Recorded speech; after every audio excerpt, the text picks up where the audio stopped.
Cuando éramos pequeños, gracias al poder de nuestra imaginación, elementos comunes como cajas, escobas, totumas, sillas, se convertían en casitas, se convertían en caballos, botes, casas. Nuestra creatividad y nuestra imaginación estaban mucho más desarrolladas a esa edad, en la que todo parecía mágico. Pero ahora hemos notado un cambio, y es que los niños de ahora se limitan a imaginar por la tecnología, la cual les permite vivir aventuras, pelear con monstruos, construir casas sin necesidad de la imaginación, relegando la imaginación en un segundo plano, asumiendo roles que son imposibles en la vida real, como pelear con dragones, ir al espacio. Aunque la forma de consentir el mundo se ha transformado, la imaginación sigue intacta. Sin embargo, esta puede resultar peligrosa cuando no se establece límites con lo real, siendo así un arma de doble filo. Esto es lo que plantea Gabriel García Márquez en uno de sus cuentos menos reconocidos, La luz es como el agua.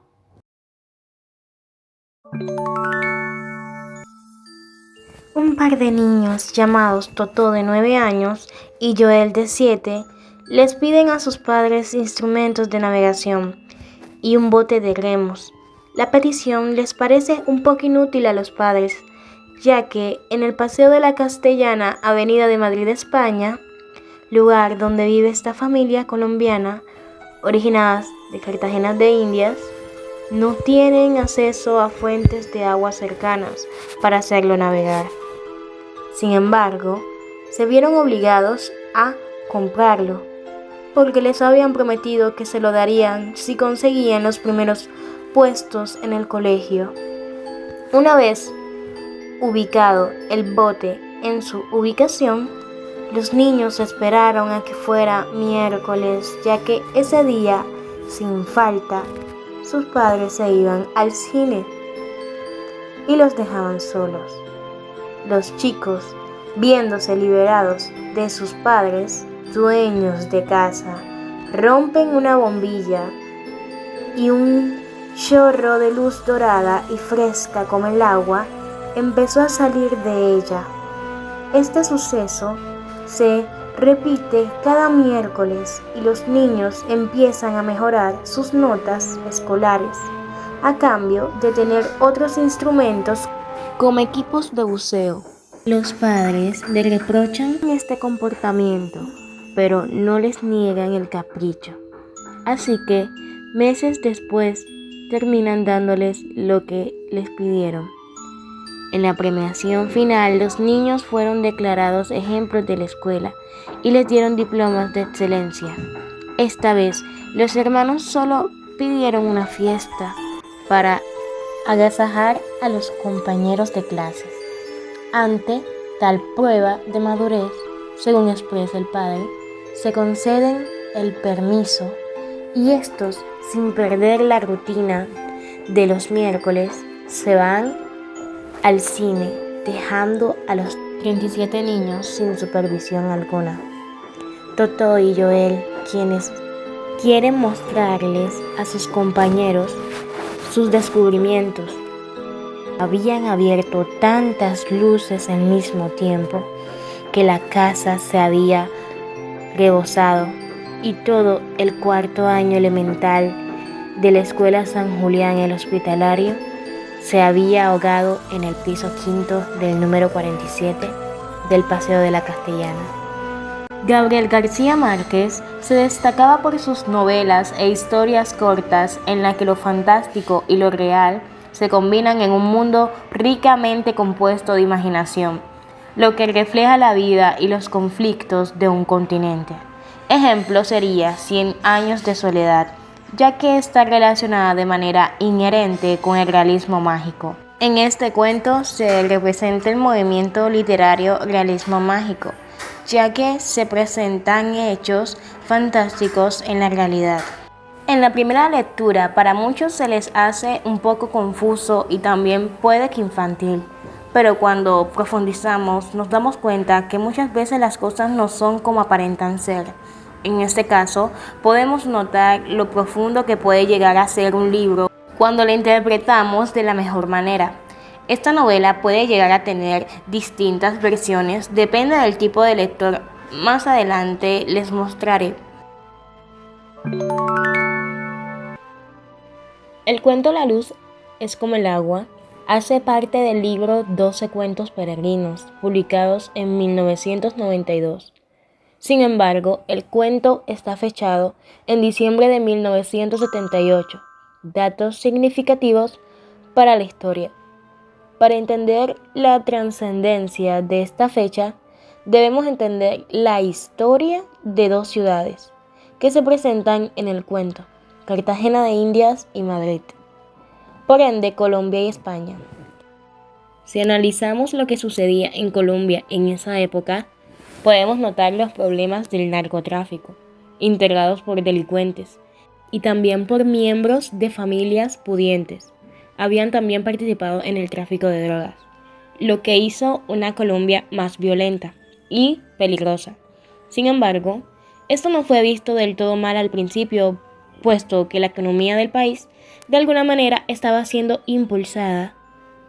De hecho, en esa época el presidente Alfonso López Michelsen hizo varias declaraciones sobre sus peligros, pero generó un canal para el lavado legal de dólares, de manera que se pudieran hacer reintegros anónimos al Banco de la República.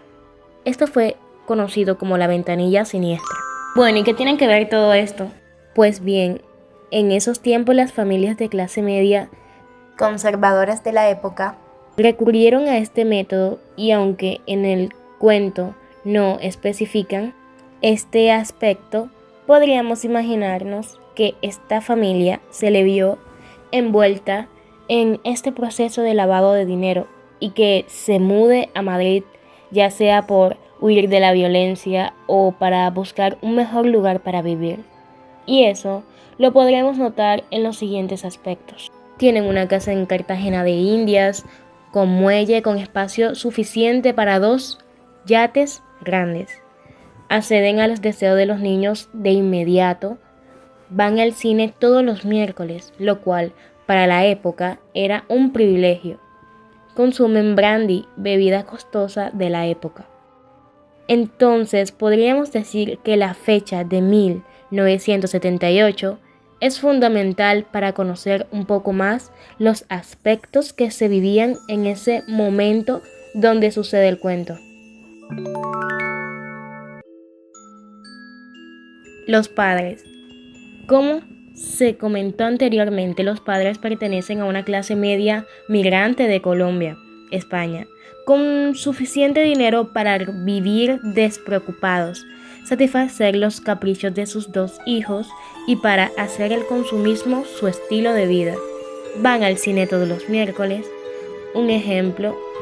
Sin embargo, estos fallan en sus papeles de padres, ya que descuidan mucho a sus hijos y creen que con darle a ellos lo que desean, son buenos padres. Estos personajes en sí quedan anónimos, conociéndolos como papá y madre, notando en cómo nombran a cada uno su modo de expresarse hacia el papá, notándolo con mucho más confianza, lo que lo lleva a ser más condescendiente de lo que piden los niños. Notándolo en varias situaciones en las que el padre se dirige a ellos con más accesibilidad a sus caprichos, pero su madre más como la voz de la razón. Sin embargo, terminan estos accediendo a las peticiones de los niños una y otra vez, perdiendo toda autoridad y permitiendo que la rebeldía de los niños se vuelva cada vez más notoria. Los niños. Totó y Joel son 2 niños muy inteligentes, pero a la vez muy rebeldes, y tal rebeldía es causada por los mismos padres, quienes acuden con todo lo que les pidan los niños.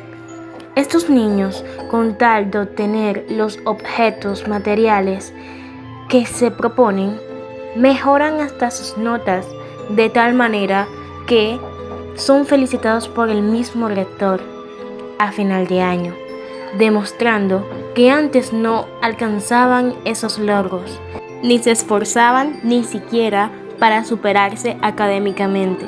Y ahora, por conseguir lo que quieren, hacen lo que puedan para que les puedan cumplir. Por otro lado, sus aventuras las dejaban para todos los miércoles en la noche, cuando sus padres no estaban. Esto podría ser porque hacían cosas que sabían que a los padres no les gustaría o tenían miedo de que los descubrieran, teniendo así una doble vida. La muerte. Habían abierto tantas luces al mismo tiempo que la casa se había rebosado y todo el cuarto año elemental de la escuela San Julián, el Hospitalario, se había ahogado en el piso quinto del número 47 del Paseo de la Castellana. Aquí entramos a un campo subjetivo. Una historia puede tener diferentes significados o interpretaciones, dependiendo de quién lo lee. A continuación, les daré 2 interpretaciones que yo elaboré, reconociendo que puede que tengan fallos, además de que al final lo podemos interpretar como nosotros queramos. Teniendo distintas interpretaciones, escogí estas 2 según yo porque son las que más se acercan a lo que quiso decir Gabriel García Márquez. Además de ser muy siniestra, no debemos descartarlas. Primera interpretación. Mueren por confundir la realidad con la fantasía. La manera en como yo lo percibo es que a la hora de ocurrir los hechos, nosotros interpretamos las cosas como ellos lo veían, interpretando la luz como cascada, o cuando mencionan que los bomberos vieron la casa rebosada de luz hasta el techo. Así se adapta a cómo ellos se imaginaban las cosas, llevando así la imaginación a la muerte. Al tener el descuido de sus padres, haciendo ellos todo lo que querían, llegó un punto en donde los hermanos querían compartir su imaginación a los demás niños.